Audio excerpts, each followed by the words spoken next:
Bonsoir à tous, bienvenue au flash d'information de RTI2. Sa passion pour la chirurgie, mais aussi le développement de cette discipline en Côte d'Ivoire sont les raisons principales de son retour au pays. Dr Cheikh Diakité, jeune Ivoirien, spécialiste de la chirurgie esthétique et maxillofaciale, revient en Côte d'Ivoire, son pays natal, après 13 ans de formation en France. Ce soir, dans la grande édition, nous irons, avec Alassane Drabo, notre reporter, à la rencontre de ce talent qui n'a qu'une seule envie, mettre son savoir-faire au service de ses concitoyens.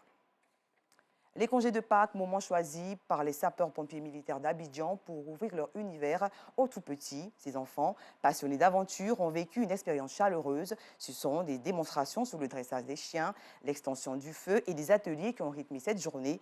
Ce soir, dans la grande édition, le point avec Rosemont Kini, notre reporter.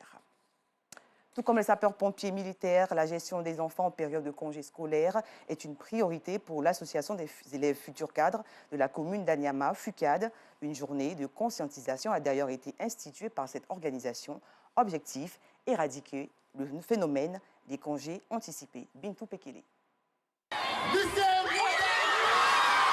Le lycée moderne d'Anyama remporte la première place de la 3e édition de la journée de conscientisation des élèves dans la commune d'Anyama. Avec 775 points, les élèves du lycée moderne tiennent tête à 4 autres équipes dans des sketchs, poèmes et concours de génie en herbe autour du thème « Tous engagés pour une année scolaire sans grève ». Ce qui nous motivait, c'était d'abord nos camarades et aussi le thème choisi qui vraiment est un phénomène qui prend de l'ampleur de jour en jour dans notre pays. Pendant une semaine, nous avons fait des répétitions. C'était un peu difficile pour nous ce matin, mais Dieu a permis et avec l'encouragement de nos encadreurs, nous avons pu arriver à ces résultats aujourd'hui.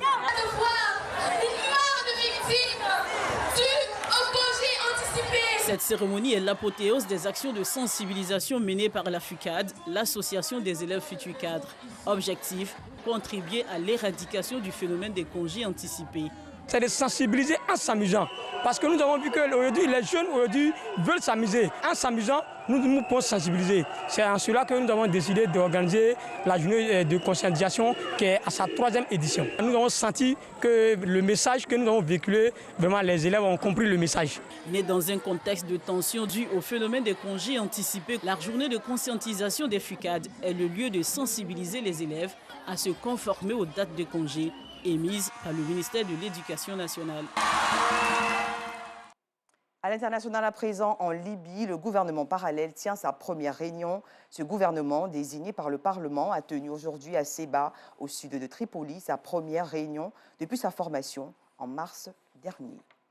En France, c'est la dernière ligne droite pour les 2 finalistes de la présidentielle.